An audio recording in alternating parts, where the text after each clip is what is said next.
Eh, Buenos días a todos. También otra vez, muchas gracias por estar aquí. Nos interesa para aquellos que vienen por primera vez o que no tienen idea, no conocen de qué se trata el llamamiento argentino judío. Explicamos brevemente que el llamamiento es una agrupación, un movimiento de judíos, llamémoslos progresistas, laicos, inscritos en el movimiento nacional y popular, que surgió allá por el año 2015, cuando se hizo evidente una determinada tendencia que tomaba la autodenominada dirigencia de la DAIA y de la AMIA, que tomaban una determinada posición política con tendencias de derecha y esta agrupación se formó tratando de enfrentar, de denunciar, de diferenciarnos de esa dirigencia que no nos representaba. Dijimos no en nuestro nombre y comenzaron las reuniones en las que todos los que se sintieron identificados con esta nueva posición se reunieron para decidir los lineamientos ideológicos, políticos, que digamos que nos representarían y establecer las líneas estatutarias. Bueno, así nació este movimiento que para atrás y para adelante, después de 10 años, pudimos celebrar nuestros 10 años de existencia y de un posicionamiento firme frente a las cosas que ocurren en el país, las cosas que ocurren en Occidente, las cosas que ocurren en el mundo, y también tenemos que ubicarnos frente a las cosas que ocurren en el Medio Oriente, porque la palabra judío es una palabra que abarca un campo demasiado extenso, y entonces judíos como nosotros tenemos que diferenciarnos y dejar clara nuestra posición. Creo que eso es en términos generales lo que significa el llamamiento, así que con esto pasamos a la actividad de hoy, que es la presencia de Héctor Poyese, a quien Habla un cachito más alto. A presentar, sí, bueno, siempre Bueno, tengo que hacer el esfuerzo. Voy a presentar a Héctor Poyese. Antes que nada, voy a decir que es un gran amigo, que estuvo exiliado en México porque estuvo preso. En Brasil. En Brasil, perdón. Sí. ¿Estuvo preso en qué año? En 69, después del Cordobazo. Después del Cordobazo, y después se tuvo que exiliar. Es un gran militante, un gran amigo, y aparte de eso voy a empezar ahora a presentar. Es máster en Administración Pública, coordinador en Flaxo de un programa para la democratización de los procesos gubernamentales decisionales con participación popular o democratización y participación popular en las políticas públicas. Integró la coordinación de Carta Abierta, fue miembro del Consejo de Planificación Urbana. Cortito, y ahora le doy la palabra a Héctor. Bueno, disculpen que me demoré un poquito, calculé mal, vivo en La Boca y entre Constitución y acá y 11, una multitud de gente que llenaba los ómnibus, demoraba mucho, yo no tuve en cuenta ese detalle. Si además de vivir en La Boca, si además de vivir en La Boca, sos de Boca, sí, también. Las dos cosas, y estoy atento al partido de mañana. Exacto. Estamos totalmente de acuerdo. Muy atentos. No, pobre, vas a perder. Los de Racing no tenemos nada que decir al respecto. Bueno, les voy a dar algunas ideas mías que surgen de una vida que es de militancia política, de práctica académica y implicancia mía en las cuestiones ciudadanas, ¿sí? Una mezcla total que siempre tuvo que ver con lo mismo, que es con las cuestiones de cómo se gobierna con participación popular, ¿no? Y respecto a las elecciones, que es el tema que mi amiga Alicia me pidió que encarase, sobre todo conversar sobre qué viene después de eso, o qué conviene después de eso. No soy un especialista, pero podría conversar con ustedes sobre una lista enorme, acá la había traído, de cosas que se dijeron por los diarios o los periodistas o los políticos después de las elecciones. Acá hay una larga lista, los porcentajes que se usan, incluso Milei ayer en Estados Unidos, anteayer, dijo 2 de cada 3 argentinos están con el gobierno, no sé cómo hizo esa cuenta, porque yo hice todas las cuentas posibles y cuando mucho le da 2 de cada 10, entonces, en fin.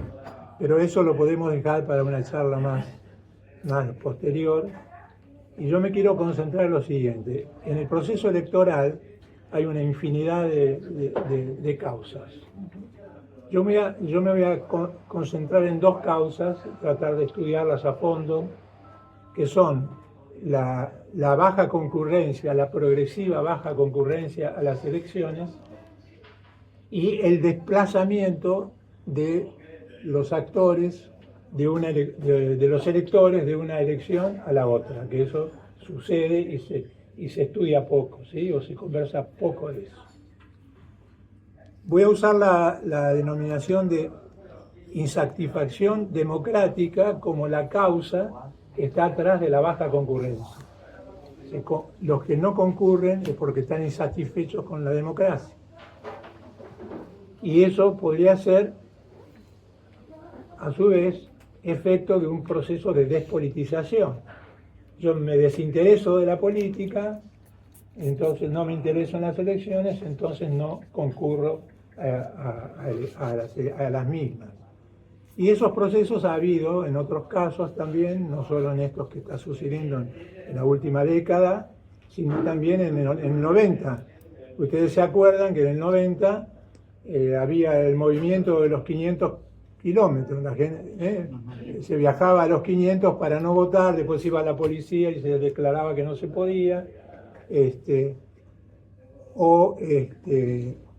Podemos pensar también en el 2001, ¿no? La manifestación popular del 2001, que se vayan todos, que ya era un proceso de altísima despolitización en la que ya no se creían en nadie, ni en el Estado, ni en la gente, ni en nadie, ¿no? Entonces, uno sería la insatisfacción democrática y el otro que yo daría en denominar una fuga de la incertidumbre al sacrificio o fuga sacrificial. Esto es gente que la está pasando muy mal y al mismo tiempo está desilusionado, pero prefiere apostar a que a lo mejor las cosas mejoran antes de enfrentar un caos institucional más fuerte, un caos institucional o alguna consecuencia de las que sobrevendrían por una derrota electoral, ¿sí? Y quería llamar la atención sobre, eso lo dijo Cristina Fernández alguna vez hace un par de años que yo me acuerde, que avisaba que la cuestión electoral había que considerar que estaba organizada en estos momentos en la cabeza de los argentinos en lo que ella llamó los 3 tercios, ¿sí? El tercio de los que estaban con el macrismo, el tercio de los que estaban con el movimiento popular y un tercio que hasta ese momento era de los, llamemos, indecisos o de los que dirigen un lado o el otro cada tanto, y que ahora se había conformado como un tercio que se había volcado a la presencia de Milei, ¿sí? O sea, se hizo claro que había habido un vuelco ahí de una masa de electores que no escogía por ninguno de los 2 grandes bloques electorales, sino que se animaba a ser parte de un bloque desconocido, de un candidato raro y de una perspectiva inusitada, pero ahí se conformó un bloque. Y en el 23 eso sucedió así, y ahora en el 25, solo para comparar, las cosas fueron distintas. ¿Por qué? Porque esos 2 bloques, el de Milei por un lado y el del Movimiento Popular por el otro, existieron, pero ese tercer bloque del medio se achicó muchísimo, se produjo lo que podríamos llamar un desplazamiento de muchos de esos electores que optaron por votar a Milei. Entonces hubo mucha gente que no fue a votar y mucha gente de este tipo, de los indecisos, del bloque intermedio, que optó por votar a Milei. Yo diría que si imaginamos este resultado como si fuera la primera vuelta de las elecciones del 27, irían a votar candidatos de los dos bloques, y habría un bloque pequeño de pequeños partidos que ahora no tuvieron ningún papel, las Provincias Unidas y otros partidos que van en decrecimiento y que van desapareciendo, o candidatos personales que se llevan el 0, no sé cuánto para ver si lo eligen al diputado. Toda esa masa de votantes tiene que escoger en el balotaje por una de las dos alternativas o no ir a votar. Entonces, la persistencia de una masa fluctuante de votantes para decidir un ganador es un riesgo que nosotros tenemos que considerar. Entre los que no fueron a votar, podemos calcular más o menos que son entre un 13 y un 15% de los empadronados, porque empadronados es el 100%, pero hay un porcentaje entre 15 y no sé cuánto que no va porque está enfermo, porque trabaja, porque no viaja. quiere. Bueno, el que no quiere, dejémosla, hablemos de El que vive lejos. el que vive lejos, por mil razones, porque tiene que cuidar a un paciente, por lo que sea. Hay un montón de gente que ese día, aún estando habilitada para votar, tiene condiciones de vida, de trabajo, que le impiden hacerlo por más que ellos quisieran. Que se darían en todos los casos. Eso se da siempre, porque la máxima que conozco, que hemos tenido de votos de concurrencia máxima ha sido del 80-81%, por eso me animo a decir que hay entre un 18 y un 20 de gente que siempre lo podemos descontar. Además... Perdón, incluso los que por la edad no están obligados. Bueno, ahí es Claro. ahí. Ahora en el padrón están los que por la edad no están obligados y nunca se hace un cálculo de cuántos de esos en realidad fueron o no fueron, ¿sí? Así que los números en ese sentido hay que tenerlos en cuenta. Entonces ya expliqué, traté de explicarles que la insatisfacción democrática se debe a una despolitización, que es la pérdida de los valores de la política. Y entre los que se volcaron ahora de ese núcleo fluctuante al partido de Milei, están también los que llamo los indecisos, y dentro de esos indecisos, los que aún estando desilusionados, prefirieron la esperanza insegura frente al caos institucional de un final incierto, ¿sí? O sea, habían votado a Milei, estaban desconcertados o desilusionados por él, pero en todo caso, por distintas razones, prefirieron escoger el voto a Milei porque eso les devolvía una esperanza de una posibilidad antes de una situación incierta, caótica, etcétera, que no quisieran vivir, ¿sí? Entonces, prefirieron la continuidad de la incertidumbre a la incertidumbre de lo que sobrevendría, ¿sí? Por decir así. Esas son las dos causales en las que quiero trabajar con ustedes. Ahora, entre todos los indecisos que tenían la opción de votar, podemos distinguir los que optaron por el antiperonismo, es decir, los que tradicionalmente forman parte del núcleo que vota siempre en reacción al peronismo, y algunos que optaron por el peronismo y otros partidos, pero que son una pequeña minoría. O sea, de ese grupo fluctuante, una masa se votó para el lado del Milei. Entonces, hubo una gran fracción que se volcó al antiperonismo y otra que no fue a votar. Y eso nos da un riesgo frente al futuro. Esto es, si alguno de la primera fracción se vuelque al segundo grupo, es decir, de los que fueron a votar, se vuelquen a los antipolíticos, a los no políticos, ahí el riesgo de nuevo se agranda, ¿sí? Esto lo digo respecto a que si no se opera sobre esos procesos, aunque se vuelva a ganar el Movimiento Popular las elecciones, va a tener que enfrentar, la ganaría un poco teniendo dificultades enormes, o tendría dificultades para ganar por eso, o tendría dificultades enormes enseguida. Quiere decir que la despolitización y todo eso es un fenómeno que va y viene en la historia última de la Argentina democrática, ¿sí? Bien, entonces, hace más o menos 20 años, 15 años atrás, vivíamos una situación del otro orden. ¿Por qué? Porque había un montón de movimientos en Latinoamérica, que es en conjunto, gobiernos populares, etc.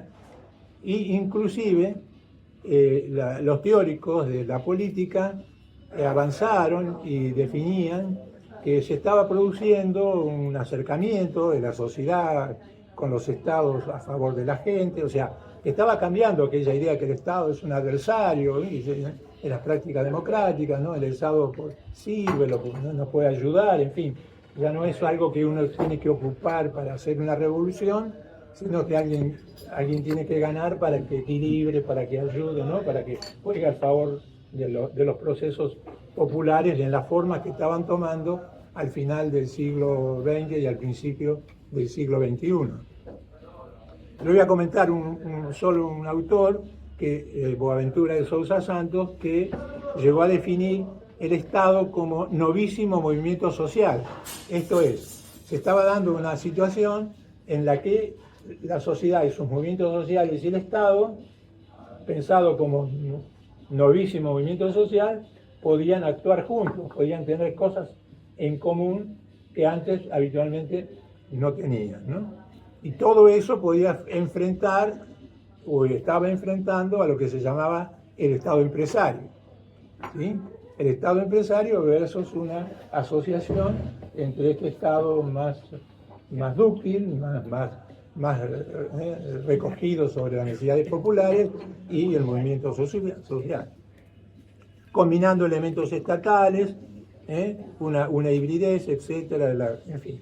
Y decía, ahí se veía claro que había una enorme posibilidad de juntar la obligación vertical del Estado, porque el Estado está organizado en forma de pirámide y actúa como de arriba para abajo, con la obligación horizontal, que es la que relaciona la organización de la sociedad.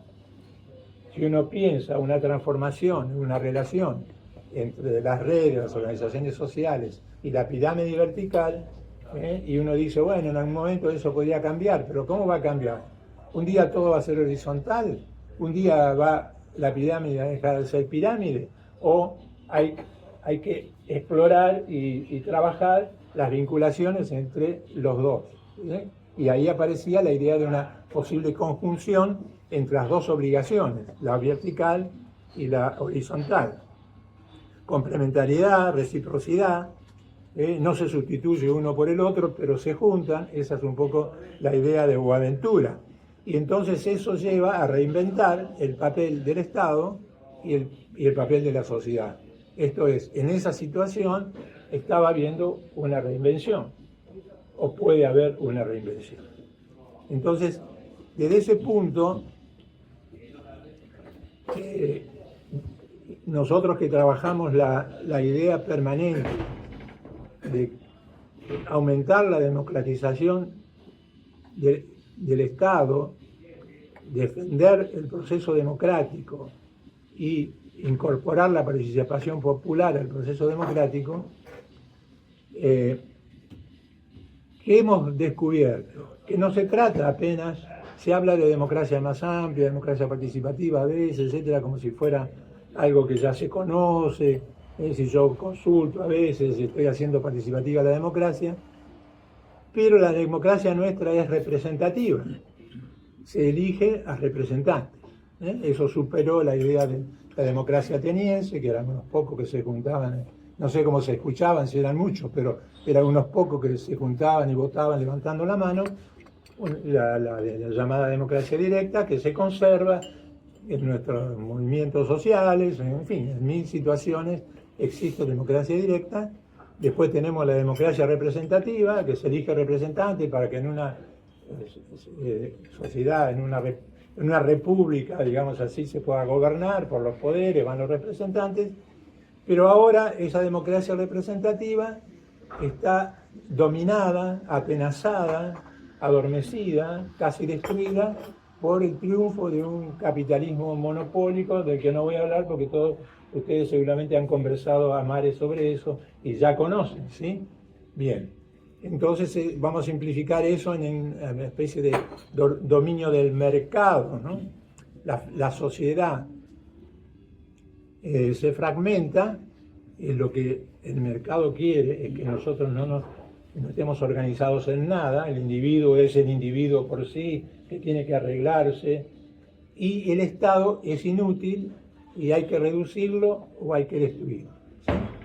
Entonces ahí aparece como la idea de un triángulo, el mercado que por un lado hace que la gente se fraccione y no tenga nada que ver uno con el otro, y por el otro esto que está acá, que es el Estado, que se mete en los asuntos de la economía y de la libertad, no tiene que existir y por lo tanto ustedes ya ven lo que está sucediendo en Argentina, eso es lo que está como tendencia mundial, hay que reducirlo, hay que destruirlo, hay que eliminarlo al mínimo, etc. Estamos en esa situación. Entonces, aquí aparece... De la salida. Hablemos de la salida hasta ahora. Sí, bueno, aquí aparece la necesidad, ella me dice hablemos de la salida, justamente voy a la salida. La salida es primero pensar en esa asociación entre el Estado y la comunidad. ¿Por qué? Porque el Estado, si quiere ser incluyente, quiere ser transformador y si quiere ser equilibrador, necesita una comunidad politizada y organizada que sea su socio en esas acciones. Y la comunidad organizada necesita un Estado que sea eficiente, que sea integrador, que lo defienda, ¿sí? Por lo tanto, lo que tenemos que buscar es una situación de ayuda mutua, de cogestión, que debe articularse en las políticas públicas. Pero ¿cuál es el problema de la representación? Que las políticas se deciden por los técnicos o los grupos que organiza el Estado en base a la representación de los elegidos y reproducen ahí las fórmulas tradicionales que son normalizadas en la universidad, en otros lados, como la forma de tomar las decisiones. Entonces, la sociedad nunca participa de los procesos decisorios, solo reclama y o espera que su reclamo sea atendido. En cambio, lo que yo sostengo es que es al revés. Es ahí donde tiene que democratizarse, la democracia tiene que ampliarse, no solo eligiendo buenos representantes y buenos programas o lo que sea, sino instalarse en lo que denominaríamos el cómo. Es decir, las políticas en su mayoría podrían hacerse en forma asociada, planificarse y gestionarse entre el Estado, la sociedad, la academia y otros actores, dependiendo de muchísimas situaciones que se van dando a través de procesos de planificación que reconoce que son saberes diferentes, pero que tienen cosas para decirse entre sí, y que a partir de ahí pueden surgir, y surgen de hecho, compromisos que podríamos llamar multiplicación de contratos sociales, ¿sí? Siempre se explica que nosotros vivimos en democracia porque hay un contrato social. Un autor que los revolucionarios de Francia llamaron, que era Rousseau, le dijimos, inventá algo porque tenemos que ver cómo elegimos ahora quién gobierna. Y entonces él, que era un amante de la comunidad y que si viviera hoy estaría con Radio popular, era un comunitarista total, tuvo que ponerse a pensar eso. Y si ustedes recuerdan, alguna vez leyeron ese trabajo de él que da lugar al Estado moderno, es la idea del contrato social. Él dijo, el contrato social el Estado surge de una abstracción. Resulta que todos los ciudadanos del mundo se han encontrado, han discutido en una especie de asamblea, reunión plenaria, lo que sea, y han resuelto darse una forma de estructurada que los representa a todos, en la que todos pueden estar, que vamos a llamar Estado, para que, eligiendo representantes, se conformen. O sea, que el Estado existe, porque hasta entonces, ¿por qué existían el poder y los reyes y qué sé yo? Por mandato divino. Entonces acá había que encontrar un origen para el nuevo Estado, y el origen entonces era un contrato social entre los ciudadanos. ¿Sí? Entonces yo digo que hoy necesitamos multiplicar esos contratos sociales, que una de las formas de salir de la despolitización es transformar la manera en cómo se decide.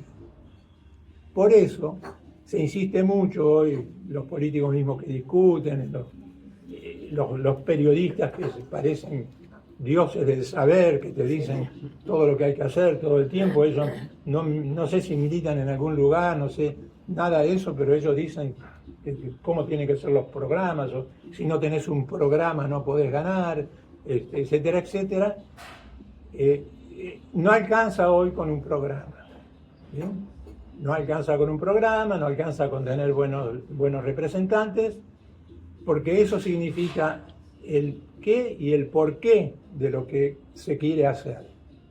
Pero no se dice nada del cómo. Si no se instala el proceso democrático en las políticas públicas, en el escalón decisional del Estado, y el Estado sigue siendo una estructura burocrática, piramidal, que toma decisiones por las reglas habituales y por las influencias de los lobbies, entonces ahí la cosa se va a volver a repetir. Entonces lo primero que tenemos que tener es democratizar la participación popular ciudadana en los procesos de gestión de la política pública. ¿Y eso qué implica también? Implica en algo que, en vez de ser utópico, estar pensando, bueno, alguna vez la democracia mejorará o alguna vez llegaremos a una democracia participativa, empezar a ensayar la democracia participativa. Lo que yo denomino traer el futuro al presente. No es que dejemos de ser utópicos, pero recordemos que dijo el Galeano que la utopía es una cosa que hay que correrla y siempre se mueve, y entonces hagamos, como dicen otros autores, un poco de utopismo. Practiquemos ahora lo que podría ser el futuro, traigamos el futuro al presente, ¿sí? Y empecemos con esas prácticas. Entonces, frente al proceso que se abre ahora, que es muy serio, muy duro, muy complicado, yo pienso que algunos municipios, algunas provincias, en algún lugar, tendría que empezar a practicarse seriamente procesos decisionales con participación popular de la academia y otros actores, y no reproducir solo los modelos tecnocráticos que se usan en la política, inclusive en el movimiento popular. Eso ahora. Y otro, en el programa tiene que estar eso del cómo se va a hacer. O sea, si yo digo, voy a hacer tal cosa, voy a hacer otra, voy a hacer con este y con los otros. Si voy a tener una política de reducción del hambre y hay que haber comedores, los comedores tendrían que ser asociados entre el Estado y la comunidad, ayudándose uno al otro, controlándose uno al otro, etcétera, etcétera, haciéndose cargo de que si dar de comer es un comedor, el comedor es un comedor, voy a llamarle cogestivo. ¿Se entiende la idea? O sea, tiro una idea por cualquier otra. Entonces, tenemos pocas experiencias históricas en el sentido de eso, pero la idea es que en este momento hay que politizar. Una forma de politizar es convocando a las políticas públicas, a la participación de otros actores de la comunidad y otros actores de la sociedad. Para eso hay métodos, no los voy a contar ahora, pero ya los hemos hecho siempre, etcétera, etcétera. Acá me van a abrir el debate enseguida. Ese sería un punto.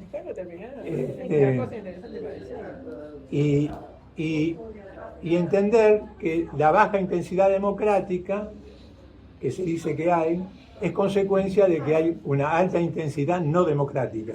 No es que está esperando para entrar, sino que está metida. Por eso hay que comenzar a practicarlo ahora, ¿no?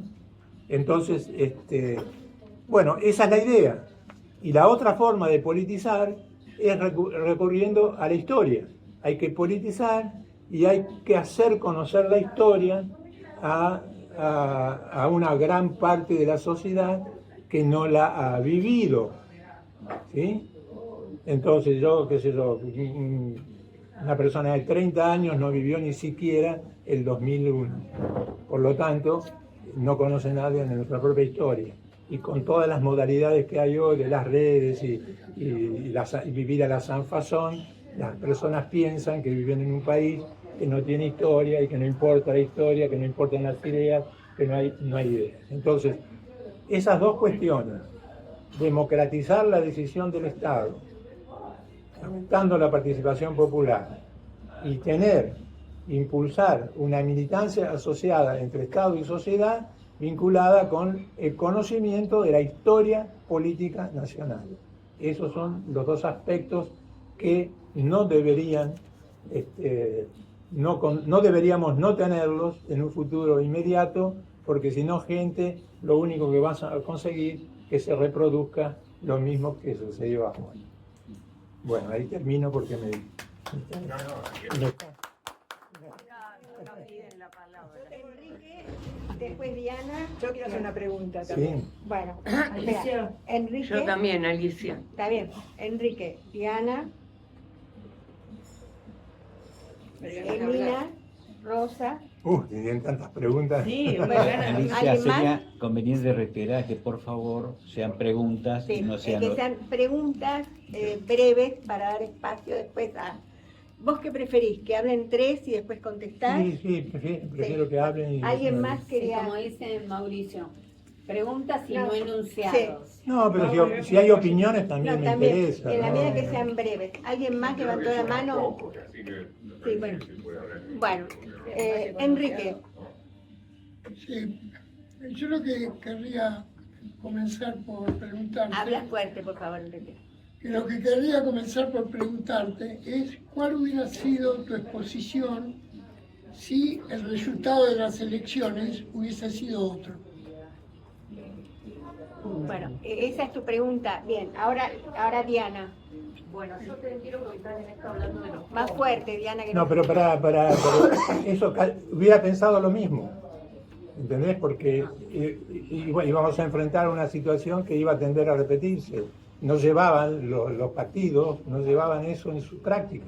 Claro, pero la pregunta lleva implícito el hecho de que todos aquí, estoy seguro, conocemos las historias que hemos atravesado, porque todos somos grandes y demás, y me parece que lo que preocupa es que yo esperaba de tu locución que no aclaremos lo del sistema. Este sistema está repodrido, no solo aquí, en el mundo entero, y debe ser sustituido. Y eso requiere lucha, requiere participación, etc. Que eso son cosas que vos mencionaste en tu alocución, pero que de alguna manera conocemos. A mí lo que me interesa saber es por qué no se ganaron las elecciones. Y yo tengo al respecto una idea, cabal. Él te dio su visión Claro. de por qué no se ganaron. No, está No bien. son las tuyas. No se dialogue. Pero Yo ya te dije, por insuficiencia Cada uno puede tener la suya. Claro. Bueno, insuficiencia democrática y por Bueno, Yo acepto, pero considero que está bien. No, falta especialmente un costado que no tocaste para nada.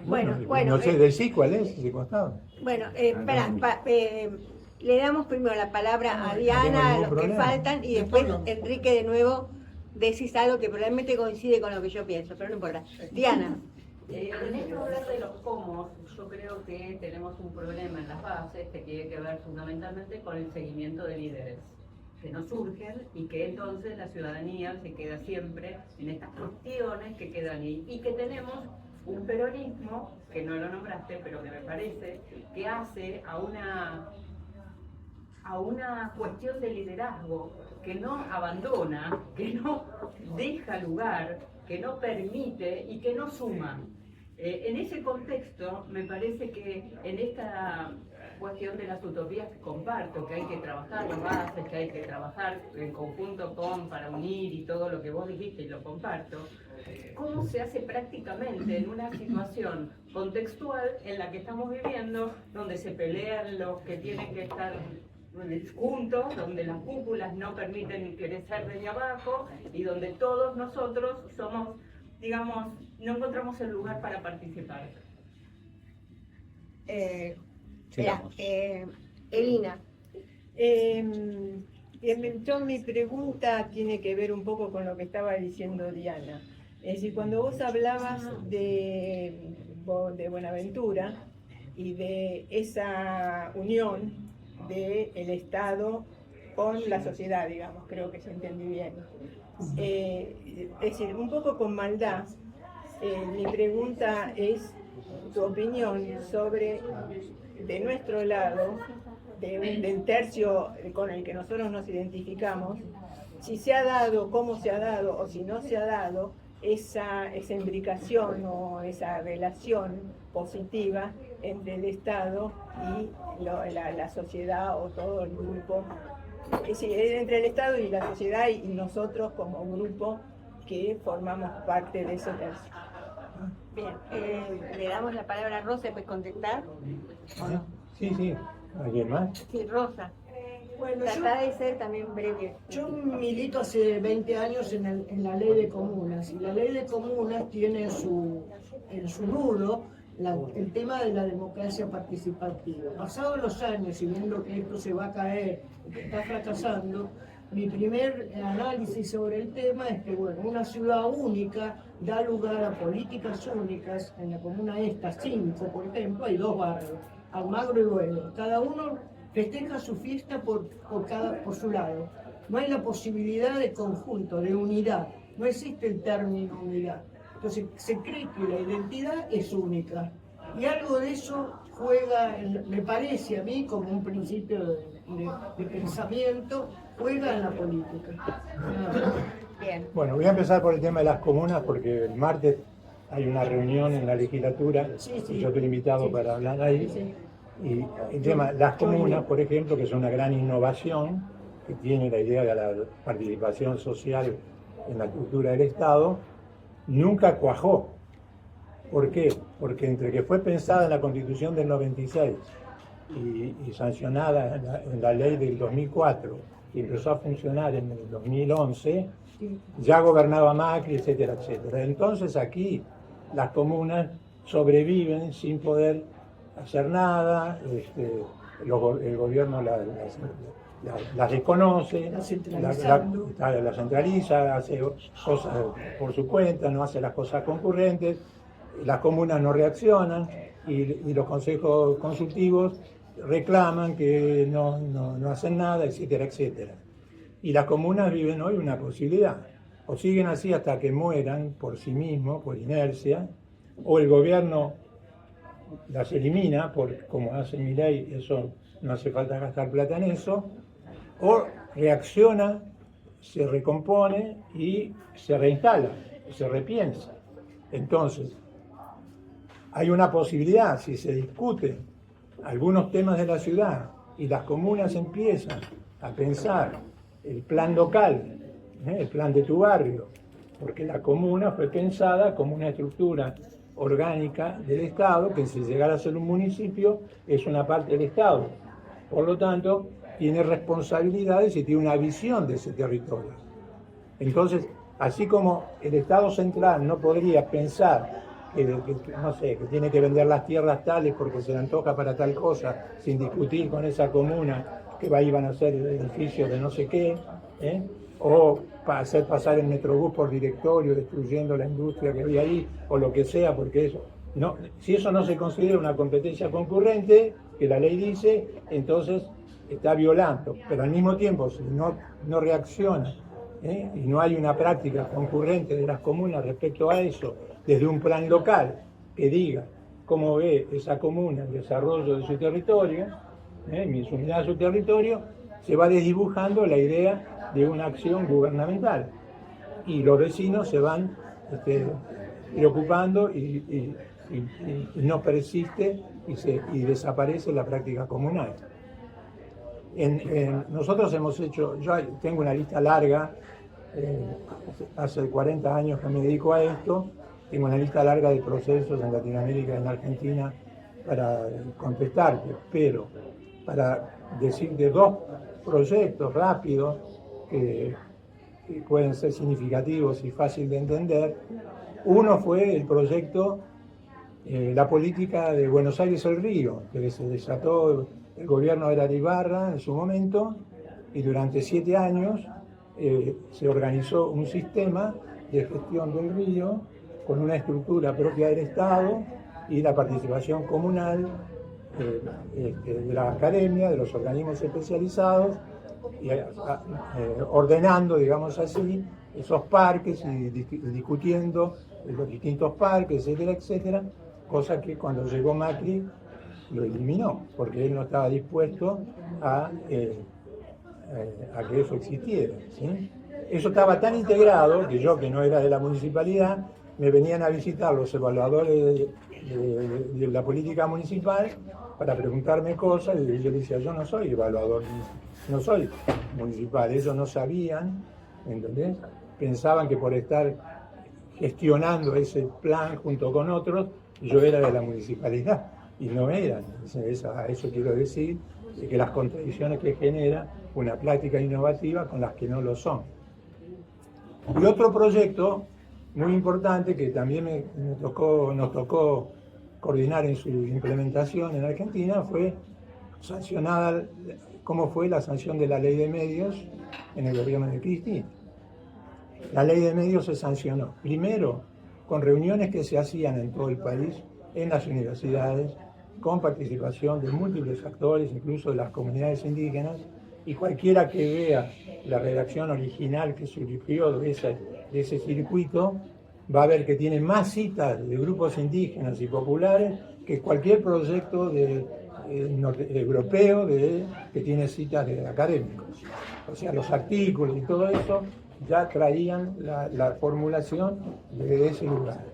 Y todavía la implementación de esa ley se siguió con el llamado polos tecnológicos para la producción televisiva, que se desarrolló en todo el país.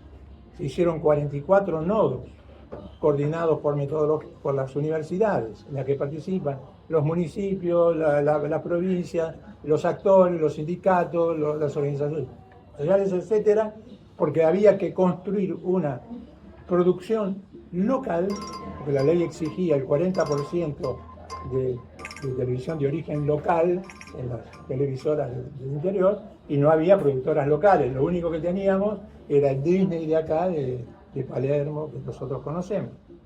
Y ahí, durante ese programa duró también algunos años, pero hubo 3 fases productivas, se organizaron conglomerados, donde no eran concursos, sino que eran producciones televisivas hechas por esa combinación que yo les di de actores, que eran 24 noticieros, o sea, uno por provincia, 24 historias culturales de cada territorio provincial y 24 ¿cómo se llama? Novelas, como se dice, ficción. Y todo eso iba a un banco, en el cual, un banco, no me acuerdo el nombre de ese banco, en el cual vos estabas en cualquier lugar del país y tenías que llenar tu programación con programación local y sacabas de ahí, ahora voy a pasar la ficción santiagueña, ahora voy a pasar, ¿se entiende la idea? O sea, había una producción colectiva y que a su vez su planificación y su uso era cogestionado entre el Estado, la universidad y los actores locales.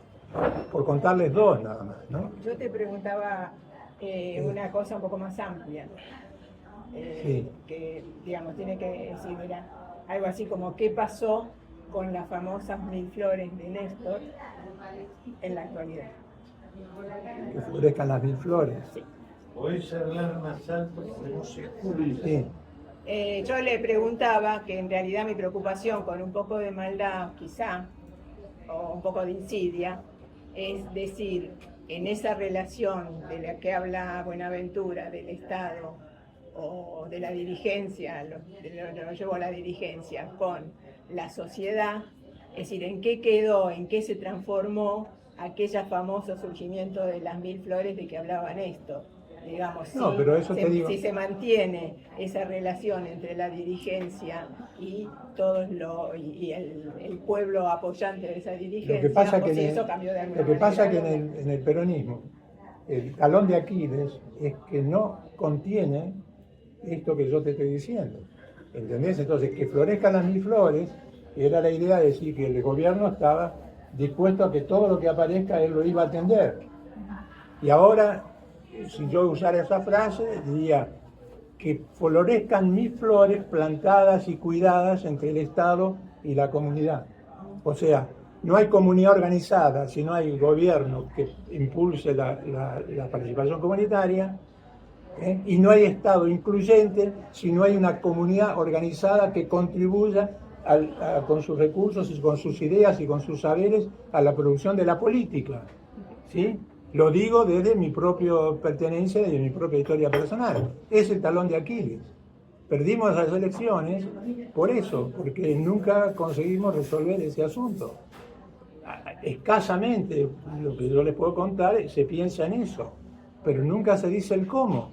Se piensa en un gran líder, a lo mejor, bien, yo digo, mientras no haya un líder, mientras no haya un líder, que además el líder surge de una relación entre pueblo y un individuo determinado, es una conjunción histórica muy particular, si vamos a Perón, si vamos a Kirchner, a los Kirchner, esos liderazgos surgen en condiciones muy particulares del proceso histórico, ¿sí?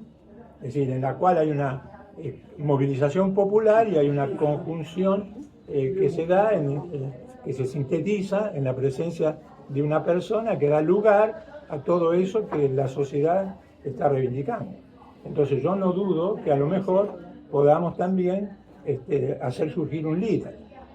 Pero mientras tanto, la concepción política del movimiento popular debe ser, insisto, mejorar las prácticas democráticas y el Estado tendría que ser el centro de eso. No, y los sindicatos también, ya te conté que en el caso de la producción de películas participaban los sindicatos. Bueno, Marcelo.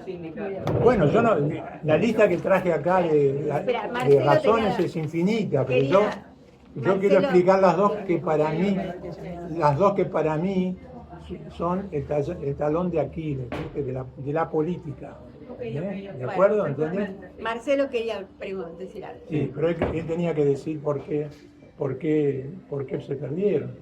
Señor que habló primero. Espera, Marcelo que no habló todavía, después de hablar. Pues si no, los que no hablaron nunca no bueno. hablar. Marcelo. A ver, escuchando tu introducción, creo que nos quedamos parados en un lugar de análisis, de mirar la democracia siempre desde el mismo lado. Pensando en que tenemos que encontrar ese líder, yo creo que los liderazgos así como nacen mueren, por lo cual yo no soy partidario de esos liderazgos. Soy partidario de que la sociedad se pueda empoderar y vaya generando sus autoridades. Pero si seguimos pensando que la salida Por un lado, hablar de democracia inclusiva a mí me hace ruido siempre. Porque, ¿qué los incluye? ¿En lo que yo pienso? O tiene que ser participativa, tanto como vos decías de los diputados, como de la población. Entonces, participan. Yo no los incluyo, somos todos. Es empezar a mirar desde otro lado, me parece. No, pero yo digo, incluidos en la decisión, los dos se incluyen, se relacionan. A eso me refiero. Bueno, pero habitualmente se usa la inclusiva de decir, somos inclusivos. ¿En dónde? No. ¿En nuestro proyecto? Incluyente en la decisión de las políticas públicas. Y entonces, cuando seguimos, para mí, mirando desde el mismo lugar, con fuerzas que se basan en liderazgo fuerte, alternativos, y lo que nos mantienen es siempre en un sistema perverso capitalista, el cual cada vez más leonino, digo, si sigo mirando la solución desde este lado, a largo plazo no encuentro otra salida, porque sigo mirando desde el mismo lugar. La pregunta es, ¿por qué siempre el análisis aparece mirando desde este lado y lo que hay, y no abriendo a decir, hay algún abanico de posibilidades? Y miremos desde otro lado, a ver si hay otras soluciones que no sean siempre las mismas, porque el círculo en el que vivimos es vicioso y perverso. Porque aparece el campo nacional y popular, reconstruye parte de la economía para que la vuelvan a saquear. Entonces, esto me parece que ya nos da para más, tenemos que pensar otra cosa. Entonces la pregunta es, ¿tenemos otra cosa para pensar? Es lo que yo te digo, hay que innovar cómo se hace la política, porque si no, siempre se va a reproducir. Es decir, vos no podés pasar a una situación diferente si no cuestionás y corregís la que está. A salvo que me digas a mí, no, acá, qué sé yo, la sociedad organizada por su cuenta algún día va a hacer lo que pueda. Bueno, esa puede ser una utopía, yo no la niego, que algún día haya, pero ahora, en estos momentos, estamos en una situación de crisis de los estados que conocemos, de las democracias que hemos practicado y de pueblos que están sometidos de alguna manera a reproducir esas prácticas. Entonces, no hay posibilidad de una transformación si esa transformación no es solo utópica, si esa transformación no empieza a ser practicada. Por ejemplo, si va a haber un ítem, no escuché en tu participación hablar ya de los grupos económicos que son por arriba de los estados. No, pero ya dije que los estados están dominados por el capitalismo, ¿cómo que no? No, yo ya no hablo de capitalismo, antes se hablaba de los movimientos transnacionales, hoy tenemos los grupos de inversión. Bueno, sí, pero la situación es la misma, es el mercado, dije el mercado, ¿viste? El mercado ahora lo manejan los grupos transnacionales, todo eso, y tienen más poder que nunca, llegan por las redes, llegan por todos lados, entonces es cada vez más poderoso. Si cada vez más poderoso, más destructivo y todo lo demás, vos tenés que mejorar tu capacidad de acción y de intervención, tenés que inventar algo para eso, porque ya dominarte aprendieron a hacerlo. No, tenés que copiarte. Tenés que copiarte. No dialoguen, por favor. No siempre es inventar. La invención sería maravillosa, pero ¿dónde está? En fin, yo lo que entiendo es que hago mías palabras suyas y no hago, Enrique, y no hago menos de lo que Enrique, vos dijiste. Enrique, perdóname, pero estaba Luis, estaba Hay gente anotada. Susana, hay gente que está anotada. Después te toca de nuevo a vos. Perdón, no. Luis, trata de ser Breve. Mira, me ofendés cuando me No, decís pero eso. yo me encanta lo que vos decís, es bárbaro. Lo que vos Bueno, decís no te Sonia. ofendo. Ari, Cada pará. vez que lo de oración me avisas así. Perdóname. Si se trata de oración, No, bueno, Poné una dale, vez por habla. Sos un líder. no. Sí, Te quiero preguntar lo siguiente. A mí me pasó, creo que es algo que le pasó prácticamente a todos, que los resultados del 26 de octubre de la noche me sorprendieron. había una expectativa muy diferente a lo que fueron realmente esos resultados, y se repitió un fenómeno igual que en el año 2023, cuando, es decir, en los dos casos, quisiera saber qué pensar de esto. La mayoría de los analistas políticos, no solamente del campo popular, los propios equipos de Milei, por ejemplo, se dice que en el 2023, por este fundamento, hasta Milei, o ahora, en octubre, se sorprendió del desenlace que tuvo la elección. Los más lúcidos, se sorprendió el resultado. Los más lúcidos equipos económicos del Banco Central y todo decía, bueno, si se pierde por 3 o 4 puntos no pasa nada, no va a ocurrir toda esta transformación en la cual se piensa. Entonces, la pregunta es esta, porque yo me acordé esa noche, digo, yo no entiendo lo que pasa en la sociedad, ¿no? Y me acordé de un autor mexicano, Monsiváis, que decía, no, en la sociedad antes pasaba lo que vos entendías, como ahora lo que está pasando no lo entendés, entonces lo dejás de para sorpresa. Entonces, concretamente, la pregunta, ¿por qué pensás que hubo tal grado de análisis práctico, cuantitativamente casi masivo, y esos pronósticos que luego la realidad los desmintió? Bueno, en realidad, si me pongo del lado de Milei, ellos pensaban, primero, que no iban a conseguir que haya un aumento de los votantes, porque el proceso ese de no ir a votar es persistente. Y segundo, no imaginaban que iba a haber un vuelco tan grande de ese núcleo indeciso, medio, un tercio, a favor de ellos, que se desató en los últimos días de la semana por 1000 razones, ¿sí? Por el antiperonismo, por Trump, por la ayuda de Trump, por el hecho, y al final, si yo voto por otra cosa, al final esto va a ser un caos, vamos a ir al 2001, entonces mejor seguir un poco como estamos, lo que yo llamo la elección sacrificial, ¿entendés? Frente a la incertidumbre, el sacrificio. Prefiero que todo siga así antes que el despelote que viene después. No, pero los analistas decían que esa intervención de Trump iba a ser... Bueno, pero eso cuestiona a los analistas. Claro.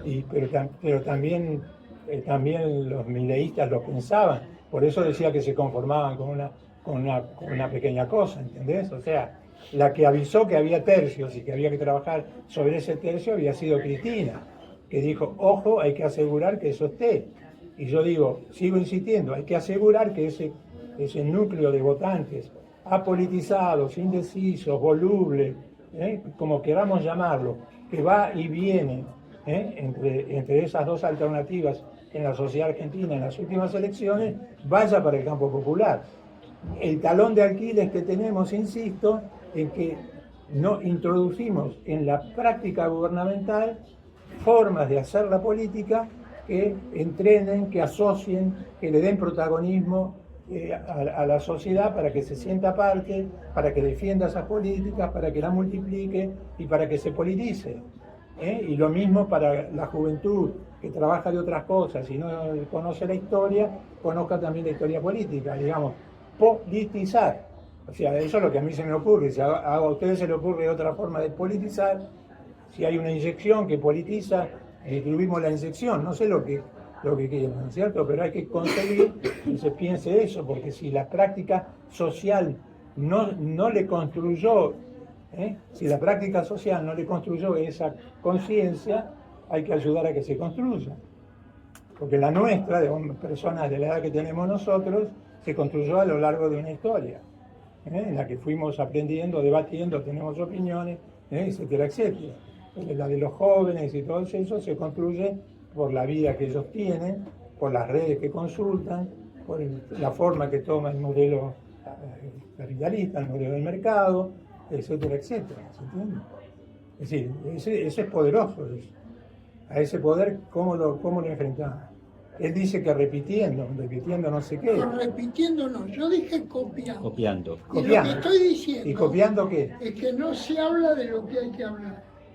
El tema académico está claro acá para todos y vos lo expusiste muy bien y coincidimos totalmente. Bueno, entonces decime qué copiamos. Entonces, me parece que lo que ha fallado totalmente es la convocatoria a ese grupo que vos mencionás y etcétera. Pero ¿por qué razón falló la convocatoria? Que es una cosa que pasa sistemáticamente. ¿Por qué? ¿Acaso el gobierno de Milei y todo lo demás están, pero los tipos apelaron a estrategias de marketing que fueron sumamente efectivas y que llegaron hasta el final de la campaña y aún en campaña. Y esto es algo que no se analiza nunca. Todos hablamos de convocar, de que la gente tiene que... ¿Cómo es posible que no haya niños? ¿Cómo es posible que hayan votado lo que votaron? Pero flaco, tenés que tener una estrategia de marketing y respetar la rajatabla, porque el marketing existe. Es una teoría como tantas otras, no te diré que es una ciencia, pero está por ahí. Entonces, a mí me parece que eso es lo que ha fallado, porque después muchas cosas que se dicen acá, que vos nos mencionaste, son obvias y todos más o menos las conocemos, y por eso dije que hago mías las palabras del estimado acá presente, etc. Pero reitero, el problema no es los contenidos, el problema no es el tema político. El tema político sabemos cómo es muy embrollón, es muy delicado, porque quien se mete con política se mete fundamentalmente por un deseo personal y no por una cuestión ideológica, además. Entonces, bueno, es difícil, y es difícil aún en las comunas, muy difícil en las comunas. Y por eso una comuna como Boedo y otra como Almagro no se ponen de acuerdo. Bueno, dos barrios. Bueno, ¿para qué irías a votar? Con ese pensamiento no tenés que ir a votar. Lógico, si vos pensás que la política... Fuiste a votar, pero tenés ese pensamiento y fuiste a votar. Vos pensás que los políticos no hacen falta, qué sé yo. No, yo no dije eso. Sí, pero decís que todos los políticos van por eso. No, la gran mayoría van por eso. Y bueno, eso es evidente. Estás en punto. Pero de todas maneras, a donde yo quiero llegar... Vivís una contradicción. Vamos redondeando, por favor. Sí, está bien, soy contradictorio. Sí, claro. Pero entiendo que las estrategias de marketing no fueron suficientes para convocar a las personas. Esa es una de las causas que yo tenía acá, de las 25 causas que traje acá, una de la estrategia comunicacional. Bueno, ahora seguimos y lo hacemos muy cortito. Susana, no hace falta presentarse ni tampoco hay que pasar aviso. Esta es una pregunta, te pido que la hagas. Dale, Bueno, Susana. Bueno, en realidad es más un comentario lo que voy a hacer, que es lo que dice Cristina, la ex clase media, y lo dice, creo que es toda realmente una definición, la ex clase media, que nos involucra a todos. Y bueno, como la quería hacer cortita, tampoco digo ni lo que soy, ni creo que un poco... una cosa más. Este chico que está enfrente mío, yo soy de ir a todos los actos, todo lo que puedo. Y este chico viene siempre, absolutamente siempre. Miembro de la comisión directiva. Sería muy interesante que en algún momento diga algo de su experiencia. Nada más. Gracias. Pero lo puedes callar. Bueno, gracias, Susana. Gabriel. No, en realidad Lina ya hizo la pregunta que yo quería hacer una. Y lo otro que quería preguntar es si lo que pasó en la provincia de Buenos Aires, ¿no? El 7 de octubre, y lo que pasó ahora en Nueva York, ¿no? ¿Cómo se puede pensar hizo triunfo en dos estados absolutamente donde no hay Estado, donde se propicia que no haya Estado, María Rosa. y no haya solidaridad ni popular ni con la gente.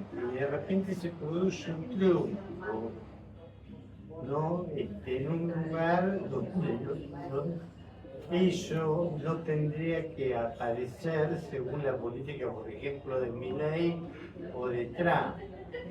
Sí, hay momentos, porque vos hablabas de la comuna, del encuentro, del Estado. También hablaba recién con una compañera que en realidad a veces hoy no hay un Estado.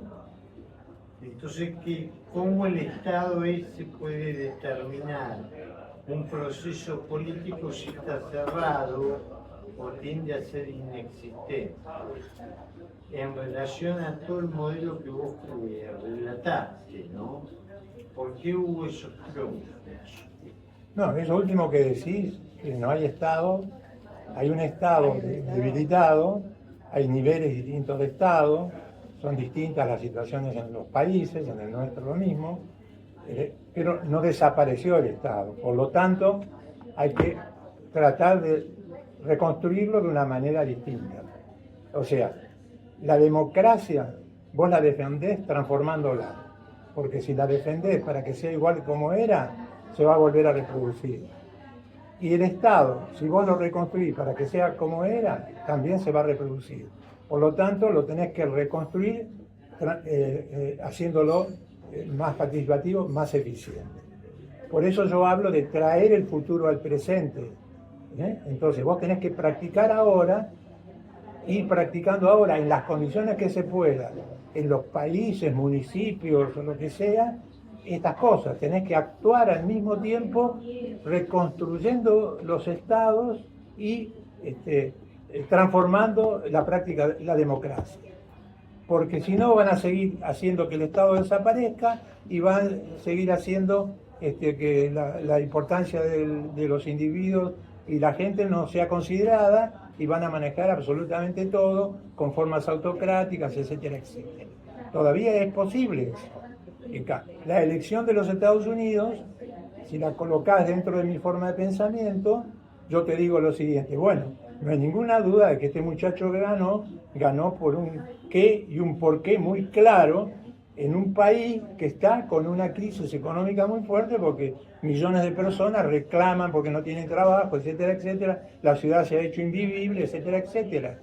Y él tiene 3 o 4 cosas que dice que va a hacer, que el transporte sea gratis, no sé, 3 o 4.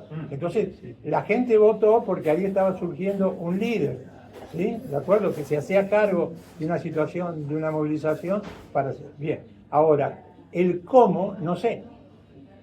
¿Entendés? Yo digo, si él tuviese estas perspectivas que yo estoy diciendo, él tendría que pasar a decir, bueno, ahora vamos a ver cómo organizamos el transporte con participación de los usuarios, ahora vemos cómo no sé qué con los vecinos, las políticas que voy a hacer acá las voy a hacer así. Entonces él va democratizando para que la gente se sienta parte, para que las ideas de las decisiones que va a tomar estén imbuidas, para que los académicos que estudian el pasado se metan a construir historia. ¿Se entiende la idea? Es decir, eso es lo que yo digo, aún ganando. Y lo mismo nos puede pasar a nosotros. Ahora a lo mejor ganamos las elecciones del 27, pero si ganamos las elecciones del 27, que las vamos a ganar por un puntito, por 2 puntitos, porque lo que te cuenta la historia te da que esos 2 bloques son así. Entonces, ¿y el cómo lo vamos a hacer? Si no le introducimos una manera distinta de producir la política, entonces rápidamente nos van a hacer bolsa. Vas a reproducir lo que eras y ellos manejan el todo, por lo tanto van cambiando las conciencias, van despolitizando, etcétera, etcétera.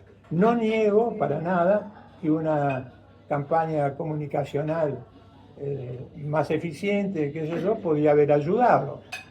Pero no estoy seguro que por más eficiente que fuese esa campaña, hubiese modificado estos 2 procesos que yo les estoy contando a ustedes. los indecisos que prefieren elegir la incertidumbre del suicidio y no, en vez de la incertidumbre del futuro, o de aquellos que ya abandonaron la idea de la política y que no van a ir a votar. Que eso puede seguir creciendo. Y esos son riesgos, eso es como una especie de virus que tenemos instalado en el Estado y en la sociedad. Si no somos conscientes de eso, se transforma en una especie de pandemia, ¿no? ¿De acuerdo? Nadie va a votar, nadie se interesa por la política, los políticos que elegimos hacen lo que se le canta la pelota, perdonando la expresión, y entonces la democracia también vuela por los aires y así, y esa es una cosa que se alimenta. Mauricio, después Liliana. Te agradezco. No, y después por ahí digo algo yo muy chiquitito. Dale. Perdón, pero no sé si lo mío es pregunta o no, pero voy a hacer un... Fuerte, por favor. Perdón, pero no sé si lo mío es una pregunta o no, me parece que tiene que ver con lo que estás diciendo. Llamado, perdón. El candidato norteamericano, que nunca me acuerdo el nombre, neoyorquino, algo por decirlo, el compañero musulmán que nació en Uganda, ¿no? Exactamente. Y que no puede ser candidato a presidente porque no nació en Estados Unidos. Una de las síntesis de su campaña, que la gente que se comentó, es que tocó 1000 y pico de timbres. Claro, sí que recorría, claro. Recorría. Él grabó videos en español, en árabe, en no sé qué, En Yiddish parece que en Yiddish. No sé cómo lo hizo, se hizo con inteligencia artificial, ¿no? Pero se preocupó de hablarle a cada uno de los sectores, directo, diciéndole qué iba a hacer. O sea que ahí tenemos el punto. No es un tema de marketing así nomás, sino tocar 1000 y pico de timbres. No es marketing, no es una frase, no son redes sociales. Es poner la jeta, es poner el cuerpo, es contacto directo con la gente. Por otro lado tenemos, y lo he repetido varias veces, un 40% por lo menos de la población económicamente activa en negro. Eso es una marginalidad insoportable, de lo cual lo que genera acción en contra del Estado. Es justamente, tenemos un 40%, que en proporción de votantes debe ser, qué sé yo, un 25%, por lo menos, de informalidad y de gente que piensa que ellos solos son autoválidos para vivir. O sea, que el Estado le importa un carajo. Y en muchos casos, si son gente que trabaja en negro, que no paga impuestos, no paga ninguna, le parece que el Estado les estorba. Entonces van a ser más en político. Tenemos por otro lado una CGT. Bueno, tenemos una CGT. Todos saben que es la CGT, que es en contra de lo que es la vida comunitaria, la participación, la actividad de la gente en las decisiones políticas y sociales. Por otro lado, en los años 90-2000 había en la comunidad una cantidad de punteros políticos. El Partido Socialista tenía una red que hizo Dualde fundamentalmente, la esposa, las manzaneras, los punteros, qué sé yo cuánto, que cuando se llegó, Cristina dijo, no, acá va a ser todo limpio y pulcro, eliminamos todos los punteros, hacemos todo administrativo, todas las ayudas venían por tarjetas, no había Estado.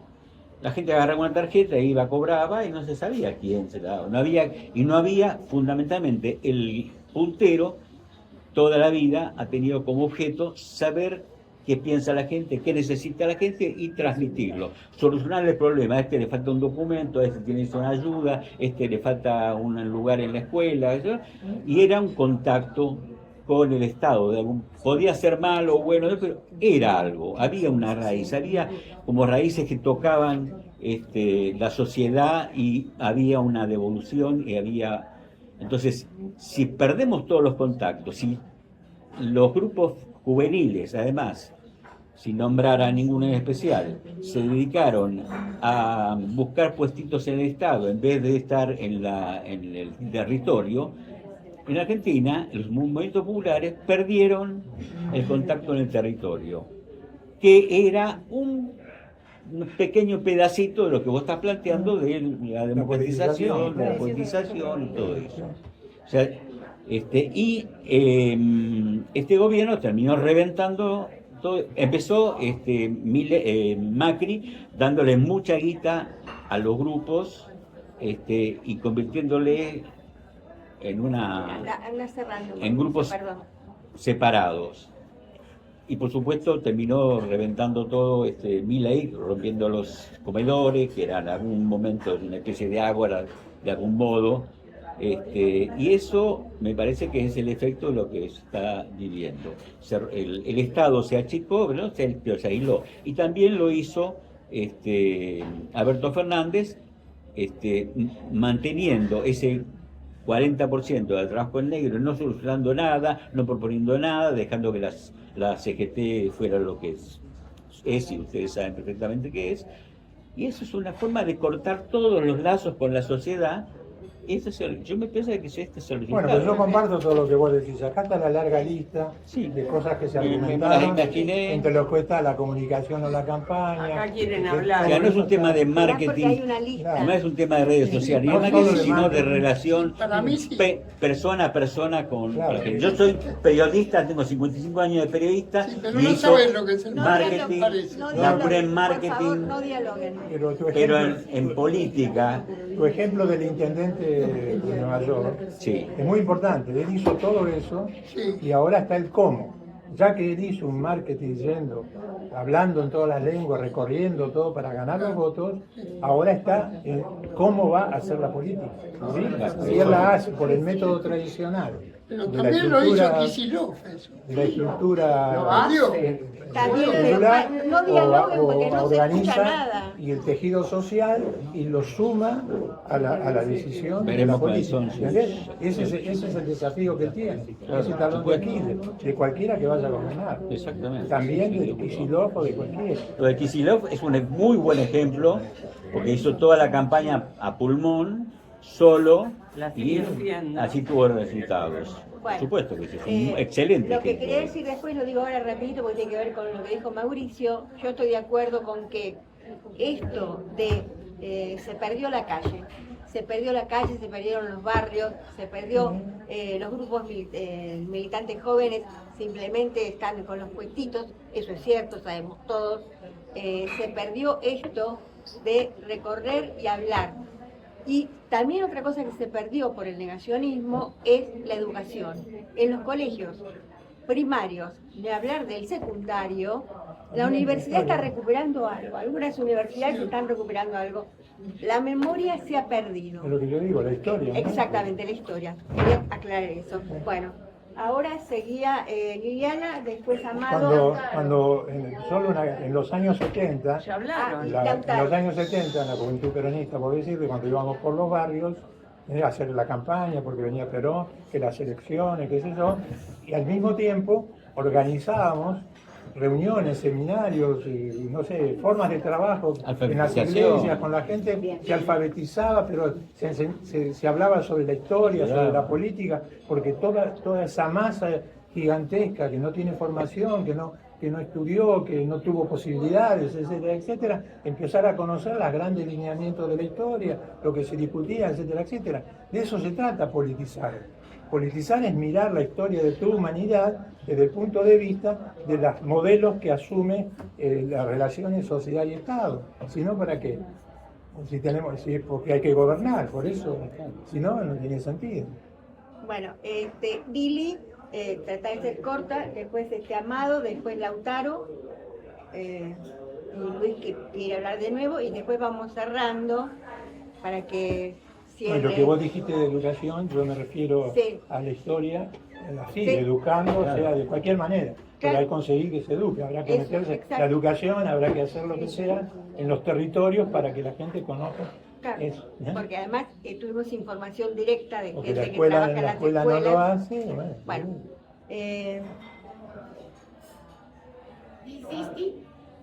Sí, ya sé. Cada vez que tengo que hablar, dicen que se agrega. A todos se lo decimos.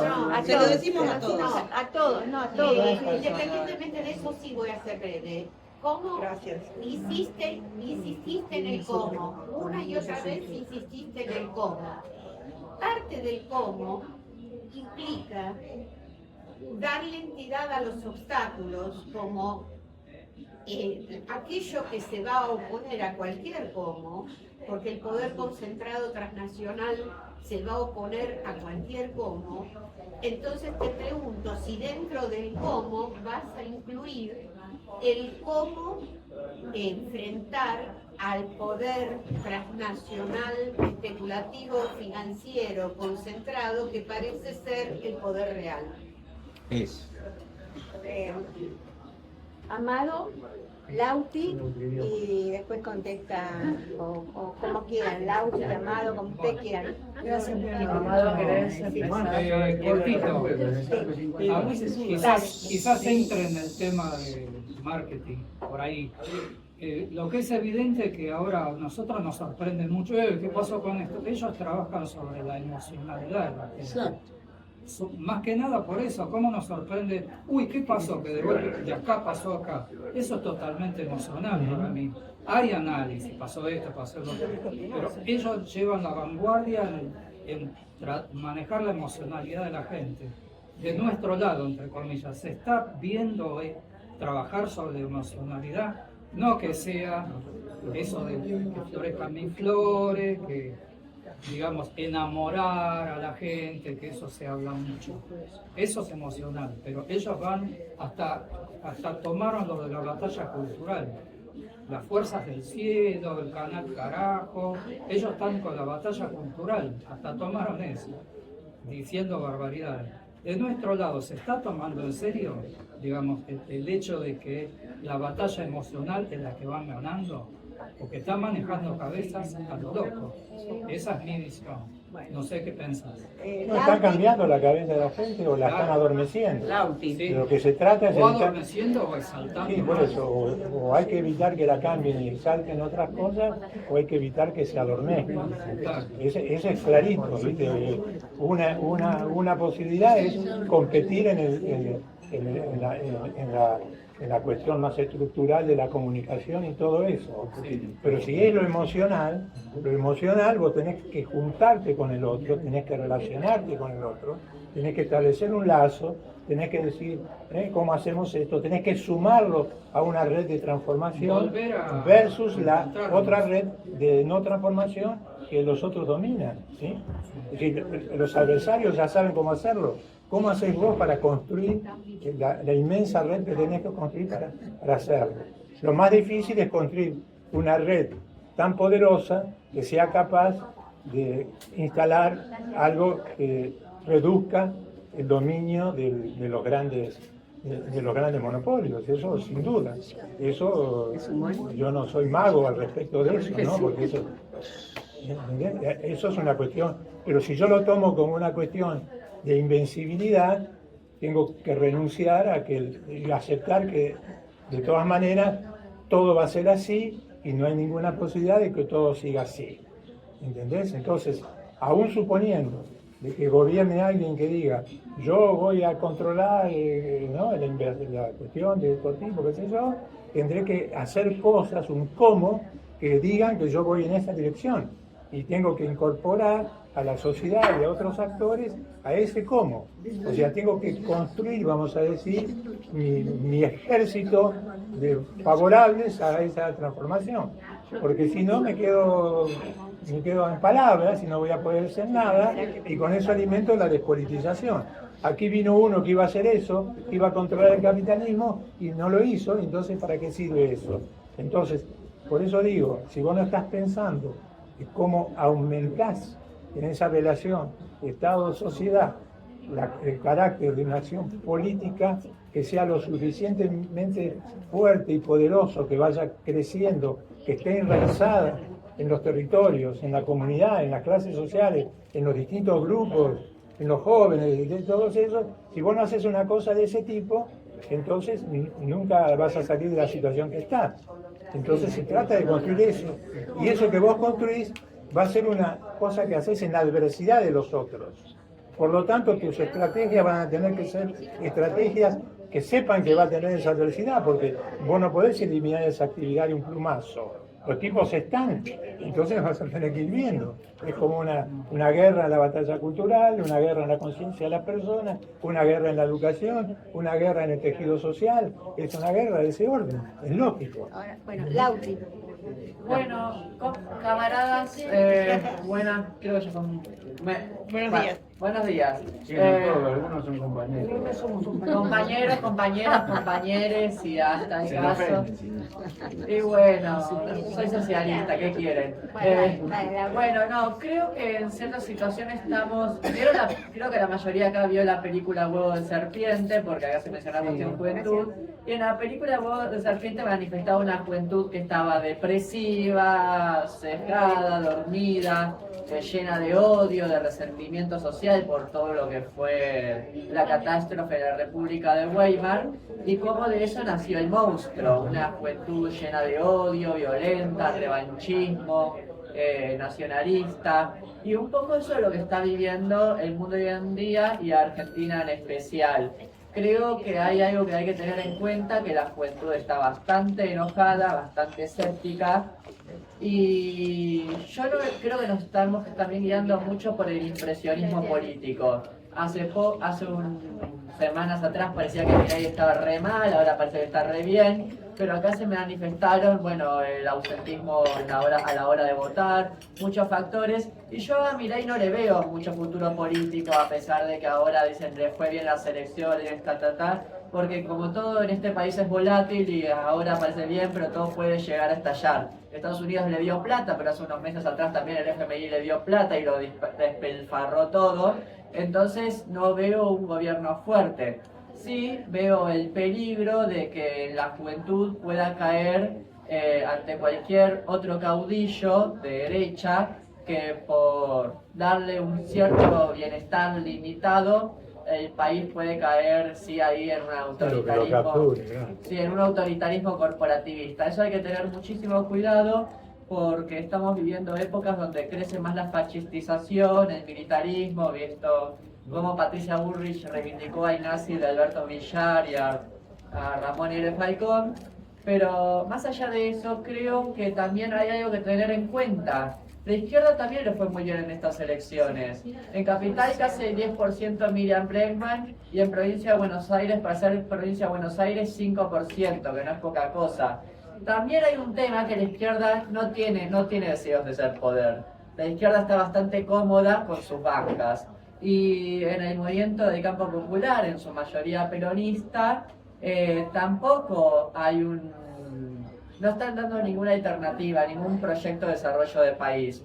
Porque mucho se habla de un país de bienestar social y demás, pero son palabras al aire. Ninguno da un proyecto de desarrollo industrial, de trabajo, de crear nuevas ciudades, nuevos pueblos para desarrollar el modelo productivo. Ninguno está hablando, por ejemplo, de, refortalecer la red ferroviaria que fue desmantelada por el menemismo, creo que le repetí la palabra. Entonces ahí hay una cuestión, una juventud que está desorientada y que puede caer al próximo demagogo que venga. Y yo no busco un líder en sí, porque me parece que el líder es de vuelta a caer con un caudillo, sea popular, incluso si es popular y de izquierda, porque el caudillo lleva a la situación que ahora estamos viviendo. Yo busco una amplia gama de cuadros políticos, de futuros dirigentes que puedan, desde forma más democrática y horizontal, llevar adelante una alternativa de izquierda, popular y democrática. El tema es que esos cuadros deben venir de la juventud, y la juventud no tiene cuadros hoy en día, carecen de cuadros, solo está, por ejemplo, Feria Fernández, en el caso de más juvenil. Después no veo otros cuadros o que me llenen la cabeza de que la juventud lleguen esos cuadros juveniles. Por eso creo que también está la cuestión de los cuadros juveniles, y también en este momento donde vivimos como Brasil vivió una masacre fascista en Río de Janeiro, dije bien la ubicación, sí, Sí. Donde el bolsonarismo masacró en las favelas, vemos cómo acá quieren repetir ese método, los métodos de fascismo. Pueden, por ejemplo, usar de excusa Rosario, ya lo han hecho, y hay que tener cuidado porque hoy la internacional fascista quiere llevarse puesto al mundo, y creo que también en la juventud hay que activar con eso, ¿no? Alertar sobre lo que está intentando la internacional fascista, que también quiere cooptar a la juventud, y para llegar a la juventud hay que ir a esos vacíos donde están, pero nosotros no estamos, nosotros no estamos. Hay lugares de la juventud, tipo, donde hay vacío hay que llenarlo, donde algo no se menciona o no se está, hay que estar. En ese sentido hay que llegar a la juventud por esos lugares donde están, pero hay un vacío político. Es toda una tarea que debe venir más de la militancia juvenil, que va a estar complicada, pero se puede lograr. Pero también no es ir y hacer activismo, porque si no hay una propuesta clara, no hay una alternativa clara de lo que se va a militar y manifestar ahí, que dice la lucha antifascista, pero de esa lucha antifascista quedamos por respuesta. Porque como en la película The Wall de Roger Waters, y ahí termino, manifestaban o tipo la salida o le tienen que dar dos, o la izquierda popular, o si no se lo da el fascismo, que es un peligro total y ya sabemos cómo es la cuestión de la historia. Y entonces hay que dar una alternativa a esa cuestión. Yo no digo todo porque últimamente mi discurso está bastante, muchos podrían considerarlo extremista, pero sí creo que necesitamos otro argentinazo. Eso. Bueno, Luis y Eugenia, ¿no? Bueno, Eugenia, y después cerramos, cierra Exo. Eugenia dice algo, yo voy al baño, ustedes se arreglan. Yo voy a ver si puedo juntar lo que dijo Marcelo, que fue una parte de lo que dijo Marcelo. ¿Cómo hacemos para mirar las cosas desde otro lado? ¿Cómo hacemos para corrernos y poder ser creativos? Y me parece que un poco eso tiene que ver con lo que dijo Alicia, que es que las calles están rotas, que los lazos sociales son los que están rotos y nosotros tenemos que tender a recomponerlos. Por eso hacemos estos espacios. Y además lo que dijo Lautaro, porque yo creo que Lautaro tiene mucha razón, creo que la juventud no está esperando nada y eso es terrorífico porque en la juventud, digamos, la juventud tiene que ser esperanza y futuro, no derecha y fascismo, y estamos viendo, y creo que uno de los caminos es seguir construyendo el llamamiento, porque acá estamos rompiendo contra esa cosa de no vernos, contra esa cosa de no mirarnos, contra esa cosa de no abrazarnos. Y además felicito realmente a Lautaro porque nos permitió armar un video y con eso llegamos a un montón de gente. Eso también es construir un lenguaje más cortito, más sencillo y más necesario. Nada más. Bueno, Héctor, podés cerrar con todo lo que querías. No, yo voy a tomar lo que dijo acá Lautaro. Fíjate que él está planteando que hay que incorporar a los jóvenes, hay que darle un lugar, y termina diciendo, bueno, yo quiero que la izquierda tenga programa, que el peronismo tenga programa, y al final termina diciendo, en última instancia, ojalá haya una insurrección popular para que termine con esto. Entonces fíjense que es exactamente lo que puede llegar a pasar, ¿sí? O sea, si el movimiento popular, sea por el lado del peronismo, sea por el lado de la izquierda, solo tiene programas, pero no tiene formas de esos programas traducirlos en una agregación de los jóvenes y del resto de la sociedad a sus realizaciones, no va a impedir que continúe el proceso de facilitación. Y si hay una insurrección popular, va a pasar más o menos lo mismo. Vamos a vivir una situación que no sabemos para dónde va a salir y también puede salir por la reproducción de algún otro candidato. Tuvimos hasta una suerte inesperada que empezó a gobernar Kirchner, pero podía haber gobernado López Murphy o el propio Menem, ¿de acuerdo? Porque a eso te lleva la cuestión. Entonces, aún teniendo la esperanza en una insurrección popular que yo también espero que por ahí se pueda producir y que pueda significar un modo de sanear al menos rápidamente este dolor que se está viviendo, no nos elimina lo que ustedes me preguntaron, qué es lo que viene después. Una cosa es el episodio que produce un cambio y otra cosa es lo que viene después de ese episodio. Entonces, yo digo, cualquiera sea el episodio por el cual pasamos a una situación de antifascismo y de democracia ampliada, lo importante es qué hacemos hoy para que nos preparemos para eso y cómo le incorporamos a la política futura eso que empezamos a practicar hoy. A eso me refiero. El futuro no nos está esperando, sino que nosotros tenemos que traerlo, aunque sea en cuentagotas ahora, para empezar a salir de donde estamos. Y por eso insisto todo el tiempo, el talón de Aquiles nuestro, del movimiento popular, en cualquier modo que mires el movimiento popular, peronismo, sus aliados, la izquierda y todo eso que digamos estaría del lado del sector popular, si no le incorpora esto, tiene un talón de Aquiles. Entonces, aún consiguiendo un nuevo gobierno, no conseguiríamos evitar que vuelva de nuevo a crearse la tendencia a la no política, a vaciar la cabeza, a eliminar la memoria, etcétera, etcétera. ¿Por qué?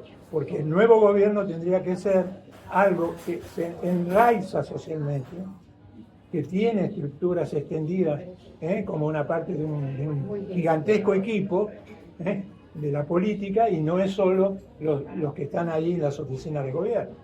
Si vos no utilizás la acción gubernamental para construir una democratización, automáticamente el pueblo no puede democratizar, él solo no puede, porque ¿cómo vive? Solo, para democratizar. ¿Y qué es lo que tiene que democratizar? Tiene que democratizar las decisiones, por eso hay un Estado. Es algo que yo diga, bueno, el pueblo que yo un día instala una sociedad libre de todo. Bueno, no sé, eso a lo mejor es dentro de 200 o 400 años, no sé cuándo sucederá, pero por ahora estamos en una fase de tensión fuertísima en la cual hay una alta intensidad de la destrucción y baja la intensidad de la reconstrucción. Entonces tenemos que mejorar nuestra concepción de reconstrucción de lo que se está demoliendo, pero al reconstruirlo lo tenemos que hacerlo más fértil, más positivo, lo tenemos que reconstruir transformado, mejorado, ¿sí? Ese es el punto. Víctor, te quería decir algo, pregunta algo y de rápido, corto. Después, por favor, me esperan un minuto que quiero pasar un aviso. No, antes pero que se espera, vayan. sí, Víctor quería preguntar una cosita. Sí, después vayan. Sí, Después. dale, No. cortito, Víctor. No es una pregunta, es algo que tiene que ver con lo que dijo Héctor y lo que dijo Lautaro. Con respecto a lo que dijo Héctor sobre las utopías, estoy totalmente de acuerdo, que siempre se van alejando cuando uno da un paso, la utopía se va alejando otro paso, y lo que dijo Lauti del argentinazo y la juventud. La juventud empiecen a trabajar sobre los jóvenes. ¿Y cuáles son los jóvenes que están más complicados? Los que están, llamémoslo, uberizados, los Rappi, los pedidos ya y todos ellos. Bueno, esa es la juventud a la que hay que trabajarles la cabeza como para que cambien sus ideas de votar a Milei por votar otra cosa que no los perjudique a la edad. Concientizar, no hacer. Bueno, concientizar, cambiar la palabra. Estamos de acuerdo.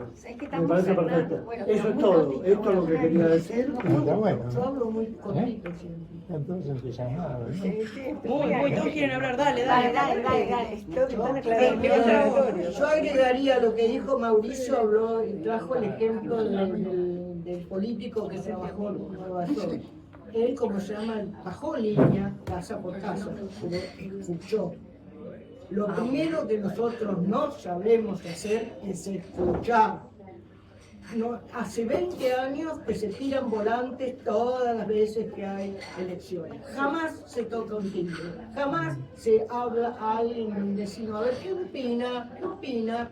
Tenemos metido la unidad de nuestra ciudad, el unitarismo, lo tenemos metido en la cabeza.